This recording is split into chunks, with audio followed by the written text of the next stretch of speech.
দোকান থেকে কোনো রকম প্রিজারভেটিভ আম পান্না শরবত কিনে না নিয়ে এসে বাড়িতেই বানিয়ে নাও ভীষণ সহজে। প্রথমেই গ্যাসের মধ্যে ভালো মতন আমটাকে পুড়িয়ে নেবে। এবার কালো খোসাগুলো ছাড়িয়ে আমের পাল্পটা নিয়ে নেবে মিক্সিং জারের মধ্যে।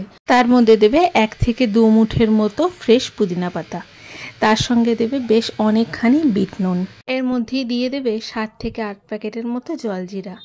তার সাথে যদি আমটা ভীষণ টক হয় তাহলে মোটামুটি 2 কাপের মতো চিনি দিতে হবে।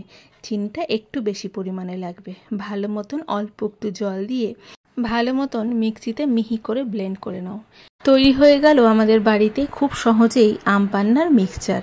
একটা কাচের এয়ারটাইট জারে ভরে ভালো মতন ডিপ ফ্রিজে স্টোর করে রেখে দাও। এত গরমে বাড়িতে কোনো অতিথি এলে গ্লাসের মধ্যে সেই মিক্সচারটা 4 থেকে 5 চামচ দিয়ে ঠান্ডা জল ও বরফ দিয়ে পরিবেশন করো।